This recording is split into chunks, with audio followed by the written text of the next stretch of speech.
Once upon a time, there was a farm. And on this farm lived a group of pigs. Large pigs, small pigs, fatter pigs. And they did what most pigs on most farms do. They wallowed around, ate their slop for breakfast, lunch, and dinner, milled about, being pigs, until one day, the time came for them to become breakfast, lunch, and dinner.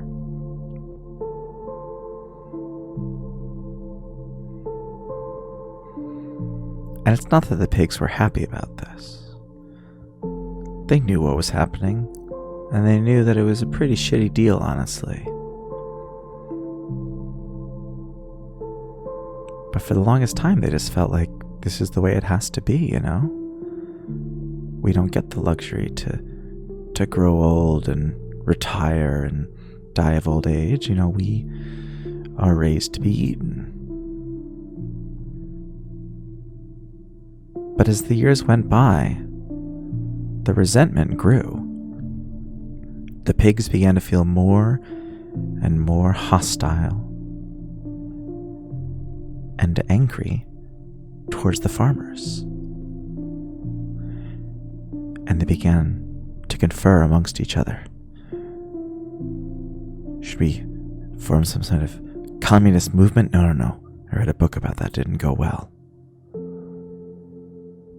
Some sort of mob justice, a violent upraising? Possibly, but we need more.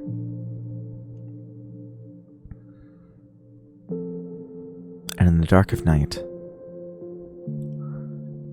the pigs drafted their manifesto.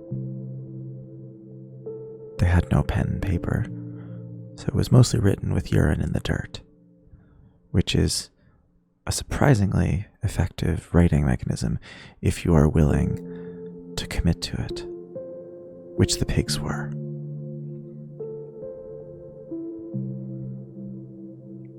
But in the morning, the farmers came out and they looked in the dirt and they saw no manifesto. They saw none of the expert language the pigs had outlined, arguing for their rights and condemning their treatment. Up to this point, they just saw what they always saw, a bunch of stupid pigs.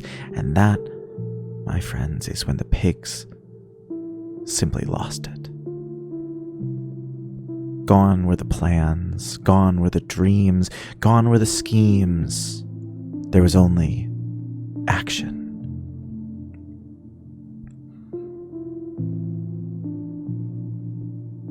And I won't go into detail about the violence that follows. How the pigs use their teeth to peel the skin from the farmer's bones,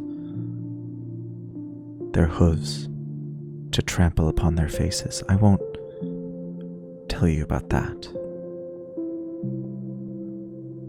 But I will tell you that at the end of the day, the pigs were masters of the farm. No longer would they be cut up and sold to far-off consumers, each time in a shallow and empty transaction that had no relationship to where they had come from. No longer.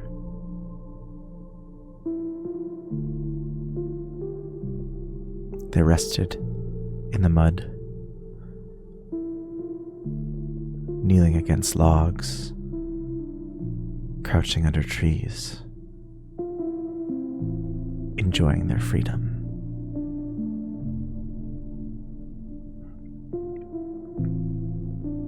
Unfortunately, although this group of pigs was full of brave revolutionaries and radical thinkers, there was not a single accountant to be found in the whole bunch And very quickly, the economic reality of their situation began to dawn on them.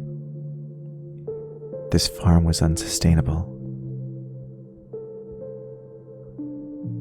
It had been plugged into the economic system that used their flesh as currency for too long, and it could not be decoupled from that. The farm would fail. Their home would crumble. And one of the older pigs said, "We've failed. We acted rashly. We thought we could take this home, our home. But we were wrong." And the pigs began to fall into despair. Until one of the younger pigs spoke up and said, "No, we have not failed. The only mistake that we have made was thinking that we were fighting to take control of the system we lived in. But it is the system that is the problem. This farm will fail, but we will not stay in this farm. This farm cannot be redeemed. This farm cannot become a paradise for pigs. That's not what it was built for, and that is never what it can be. We have fought and we have won for the right to leave this farm. We were always meant to leave this farm." And in the morning, the pigs tromped off into the woods to become what they were always meant to be: wild.